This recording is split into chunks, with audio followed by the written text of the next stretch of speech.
बहुत साल पहले की बात है। एक गांव में एक गरीब आदमी भीख मांग के गुजरा करता था। बहुत साल बिकने के बाद भी उसका कोई उन्नति नहीं हो रहा था।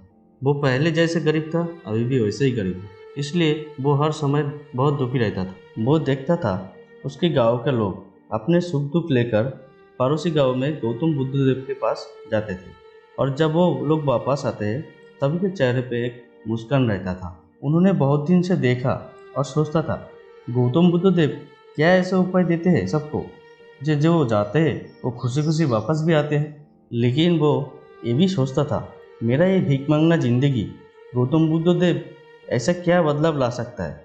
ऐसा सोच के वो कभी भी गौतम बुद्ध देव के पास गया है ही नहीं। ऐसा करते करते बहुत दिन हो गया। फिर वो एक दिन सोचता है, एक बार जाके भी तो देखता हूँ, हालात ठीक भी तो हो सकता है। तो वो एक दिन गौतम बुद्ध देव के पास चला जाता है। जाने के बाद गौतम बुद्ध देव को बोला, है बुद्धो, मैं बहुत दिन से भीख मांग के गुजरा कर रहा हूँ। मेरा जीवन में हजारों तकलीफ है। मेरा जीवन में सबसे बड़ा तकलीफ है मेरा गरीबी जिंदगी। इसलिए मेरा दिल हमेशा दुखी रहता है। आप तो सबको समाधान देते हैं, मुझे भी ऐसा कोई समाधान दीजिए ताकि मैं भी गरीबी जिंदगी से मुक्ति मिल सके। गौतम बुद्ध सब सुन के बोला, तुम अपने आप को गरीब बना के रखा है। तुमको मैं 3 बात बताएंगे जो आपके जीवन में सबसे बड़ा उपाय है। पहला, जो करके इतने दिन गुजारा किया है उसको कभी भी बदलाव लाने के लिए कोशिश किया है? किसी के लिए कभी भी कुछ किया है? कभी भी किसी को दान किया है? भिखारी ने बोला, मैं खुद गरीब हूँ, मैं कैसे दूसरे को वो दान कर सकता हूँ, और मैं कभी भी भीख मांगने के अलावा दूसरा कोई काम सीखा ही नहीं, दूसरा कुछ जानता भी नहीं हूँ। गौतम बुद्ध ने बोला, किसी को दान देने के लिए बहुत पैसा होना जरूरी नहीं है। तुम चाहो तो तुम्हारा काम के माध्यम से तुम्हारा बातों के माध्यम से तुम किसी को दान दे सकते हो, किसी को सहायता कर सकते हो। तुम भीख करने के अलावा कुछ किया नहीं, मतलब ये भी नहीं तुम कभी भी कर नहीं सकते। तुम 1 बार 2 बार 5 बार कोशिश करो, कभी न कभी सफल होगा।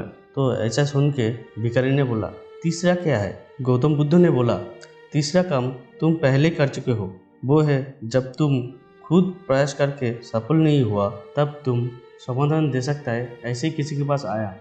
यही तुम्हारा सफलता का पहला सीढ़ी था, और तुम वापस जाके बाकी दोनों कोशिश करो, तुम अवश्य सफल होंगे। तो समाधान सुन के भिखारी बहुत खुश था। वो पहले अपने आप को गरीब सोचना बंद कर दिया। तो बाद से वो कुछ समय भीख मांगता था और कुछ समय एक व्यापारी के साथ काम करता था, और उधर से जितना इनकम होते थे उसको लेके गांव के कुछ गरीब बच्चे को खाना खिलाता था। और वो जिधर काम करते थे उधर का व्यापारी बहुत दिन से उसको गरीब बच्चे को मदद करते हुए देखता था।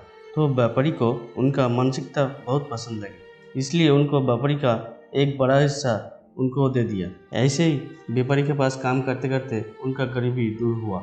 तो दोस्तों, इस शॉर्ट स्टोरी से गौतम बुद्ध देव का जो 3 बात सुना है उसको आप भी जीवन में कोशिश कर सकते हैं, आपको भी जीवन सफल हो सकता है।